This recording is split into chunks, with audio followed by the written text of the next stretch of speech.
So this be part two of if you're not going to get Alzheimer's, or actually I should say dementia or not. This would be part two. And again, we're using this study from the Health and Retirement Survey from 1993, and we're comparing that to the same cohort of people, the same age and whatnot, to 2002. And here's the, I'll just briefly read this, the methodology here, the methods, data study of population.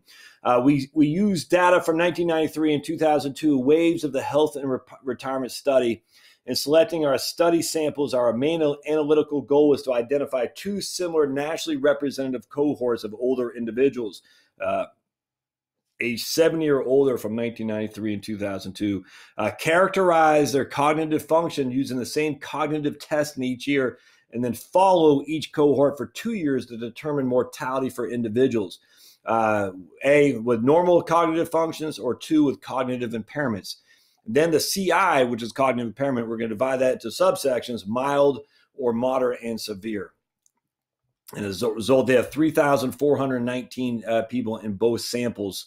And of the total amount of respondents who are 70 or older, 10% had died within 2 years of doing the study. So that's kind of sad.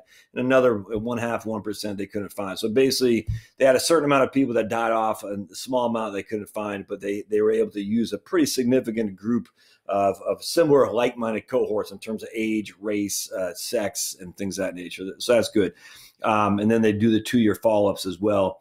Then they do this measure of cognitive functions, and they do a cognitive function test with a 35-point scale that includes an immediate and delayed 10-noun free recall test to measure memory and a bunch of other stuff. So let me share with you, actually, on my computer over here, the immediate memory word recall, and I have that on this computer, which I'll share with you, which is pretty interesting. I'll read a set of 10 words and ask you to recall as many as you can. We have purposely made the list long so that it would be difficult for anyone to recall all the words. Most people just recall a few. Please listen carefully as I read the set of words because I cannot repeat them. When I finish, I will ask you to recall aloud as many as you can in any order. All right, so you ready? We're going to quiz you. Hotel, river, tree, skin, gold, market, paper, child, king, book. All right. How many can you recall? Hotel, river, tree, gold, skin, paper, market, child, king, book. Well, because I gave you the, because I did it. I've done this a couple times now. On top of that, they also asked you, I did a video of a guy, which I posted on the YouTube channel, about he was getting tested for Alzheimer's. And they said, spell world backwards. And I mean, so he's just sitting there talking to some lady, and all of a sudden out of nowhere, spell world backwards. He's like, eh? So if you think about it, world is WORLD, so DLROW. But I was sitting there when I was watching that video, so I was having a hard time myself. So were you able to do that immediate word recall? How many did you get back? All right, so that's kind of stuff what they're doing here. They have a proxy for about 10% of the population. A proxy means just grandma has got pretty heavy dementia, so her daughter is going to take care of her, if that makes sense. So a proxy, and they're just using the proxy. Hey, what do you think? Is grandma got cognitive impairment? Is she okay? And that's what the proxies are. So not a huge representative of the population, but still about 10%. Then they just examine the 2-year mortality. Did they die within 2 years? Look at the National Death Index or some kind of database they use. All right. So results. Table 1, characteristics, shows the characteristics of 1993 study cohorts. All right. So I'll just go into that real quick. Might as well. And you see all the bibliography here. I mean, this stuff is I love it. All right. So here's the cohorts here. And you got 7,406. In the first category, you got 7,104 in the second for 1993 and 2002. 67, I mean, you can see all that. I'm not going to read all this, but a little bit high on the white side, 8% black, 2% other. Gender is about 40% male, 60% female, which makes sense. Age is about 67% or so is 70 to 79, 30% roughly 80 to 89, and 4% or so over 90. Median, they just go with the network and all that. Number of ADLs, activities of daily living impaired, Zero, 70% across the board. So 0% of the population, 70% of the population had no impairments of activities of daily living. That's pretty good. Chronic conditions. So you'll see basically a significant increase in diabetes from 12.4% from 1993 to 17.8% in 2002. That's interesting. Significant increase in heart disease from, was it hypertension? I can't tell. That's heart disease from 49.1 in 1993 to 59.6. I mean, that's a big jump there. Lung disease went down, which does surprise me. Less people smoking, and the people who do smoke die off. Cancer was significantly higher as well, from 14% to 18% in 2003. This is what I thought was interesting: a 30% increase in psychiatric problems from 10.8% to 13.2%. I thought that was of interest. So, of the chronic conditions, a pretty significant increase in chronic conditions for everything other than. For everything. Yep. I mean, and pretty significant increases as well. Diabetes was big. Stroke was not so big. Heart disease was quite big. Psychiatric was quite big, and cancer. So that's actually everything except for hypertension. Hypertension or lung disease, went down. BMI, let's see, 30 or more went up quite a bit, from 13.7% of the population to 17.8%. So that's a 33% increase in BMI. That's not good. 18.5, lower than 18.5 BMI. 4% of the population was in 1993, and only 3.4% in 2002. So that's pretty significant increases in BMIs across the board. That's not good. So we're getting fatter, more chronic diseases, even though we have less issues with activities of daily living and cognitive impairment. So it's actually quite interesting. And then roughly 90% of the self were respondent types as opposed to the caregivers. Anyway, so let's keep going down. So that's interesting there. So that's table 1. Actually, let's go to table 2. I want to show you that too. I'm sorry. So we'll go to table 2 is right here. All right, so this is interesting. Significantly more people had cognitive impairment in 1993. We had 87.8% of the people had normal cognitive function, and 91.3%. So that's about a 6% increase in normal cognitive function from 93 to 2002. Yet we had it offset with significantly worse body and health risks in terms of chronic conditions. Weird. Mild cognitive impairment, 5.2% of the population had mild in 93 and only 3.5% in 2002.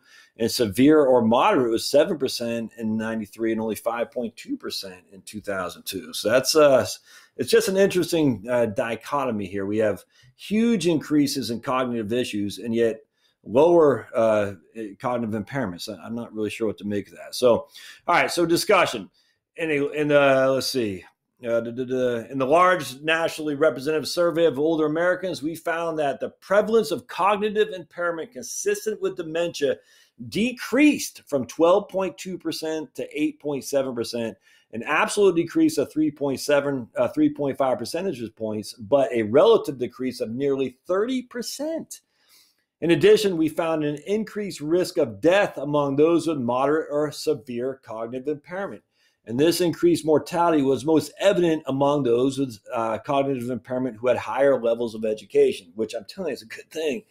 You're not getting cognitive impairments most likely you're not, the more educated you are. And if you do succumb to it, you're quicker to die. That sounds morbid, but I think it's actually a good thing. The decline in the prevalence of cognitive impairment suggests that overall the combined impact of recent trends in medical, lifestyle, demographic, and societal factors have been positive for the cognitive health of older Americans, even though maybe not the physical health. Although the prevalence of some cardiovascular risks that are also associated with higher risk of dementia increased significantly, other factors show trends that favored a reduced prevalence of cognitive impairments. Most importantly, we think individuals who are 70 or older in 2002 had significantly higher levels of education on average than those who were 70 in 1993. And thus, our trend suggests that increasing levels of education and net worth among older Americans explain about 40% of the observed relative decrease in cognitive impairment, education, and higher net worth. Higher levels of education are likely associated with a greater cognitive reserve, your ability to fight whatever's going on in there. You got more strength, more muscle tone. And the brains of the more educated are able to sustain greater damage before reaching the threshold of clinically significant. However, at the same time, at the time this threshold is finally crossed, where you're beginning to be impaired cognitively, brain pathology is more advanced in those with more education, resulting in a more rapid cognitive decline and greater risk of mortality. Our findings support the cognitive reserve hypothesis in that we found a greater significant protective effect of education on CI risk in both 93 and 2002 cohorts, and increased risk of 2-year mortality among those with CIs who had a higher level of education. So again, you have a higher level of education and or net worth, you're more likely to build the brain strength, the muscle mass in your brain essentially to fight off whatever is damaging is trying to cause in there. But once it does succumb, once your brain just finally says, I can't do it anymore, you're more likely to die. And I mean, I'm telling you, that's good, because we don't want you. I mean, I don't want to live if I don't remember who my wife is. No, for heavens, no. And I hear all the time, I got the Smith & Wesson long-term care plan. No one's going to put a freaking a pistol in your mouth and pull the trigger. It's just not going to happen. And you're not going to do it either. I mean, some will, but the vast majority won't.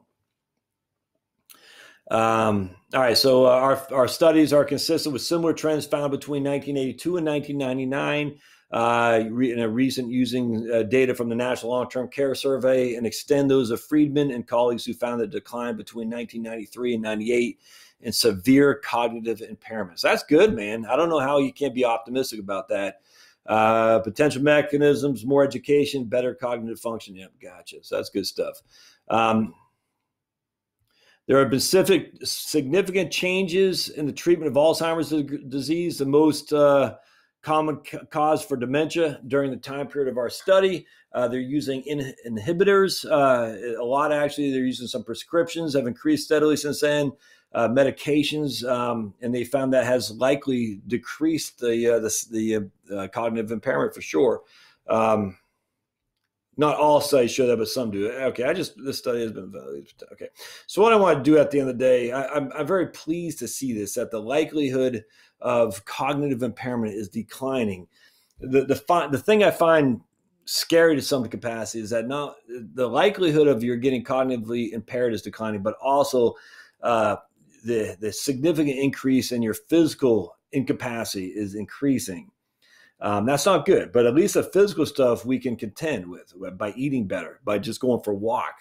The brain stuff, if you have higher education, higher net worth, and you're healthier, pretty good chance that you'll have less cognitive impairment. So if you can increase your health, keep your brain active, and ideally increase your net worth, which I think is a corollary of increasing education, it's going to be less of a chance you're going to have cognitive impairment. And that's good. I mean, 8% of the population of over 70 has. That's it. And not all those people go to nursing homes, as we talked about before. Very few actually do. And if you're higher education and you do become cognitively impaired, you're likely to be dead in 2 years. I mean, that sounds bad, but we'll look at this. In summary, our findings engineer optimism regards and trend of the overall cognitive health and quality of life of older Americans. There appears to have been a compression of cognitive morbidity between 93 and 2004, with fewer older Americans reaching a threshold of significant cognitive impairment and a more rapid decline to death when they did. And that's good, man. So I like to see that. But here, look at this last table. I thought this was actually pretty interesting. Somewhat morbid again, but it is interesting nonetheless. All right, so this is going to be table 4. Hold on just a second. Right here. An unadjusted 2-year mortality by cognitive function category between 1993 and 2002. Percent dead at 2-year follow-up. Again, that sounds morbid. So after 2 years, if you had normal cognitive function, 8.6% on average were dead within 2 years. 8.2 in 2002. So in 1993, roughly 8.6% were dead, and in 2002, 8.2% were dead within 2 years. If you had severe cognitive impairment or moderate, 25.9% were dead within 2 years, but 29.8% were dead within 2 years if you had from 2002. So again, less likely to get cognitive impairment and more likely to die sooner. So that's I know that's morbid, but that's a good thing. I don't want to be sitting there in a nursing home for 20 years. All right, my friends, lots to be positive about. Watch what you eat, get some exercise, read a doggone book, do something that gets your brain going for sure. And you're going to be fighting a good fight for sure. Just watch what you eat, take a walk, and read a book. And you'll most likely have a good way to keep dementia at bay. As always, 4S's: subscribe, share, say something in the comments, and then, of course, smash the like button.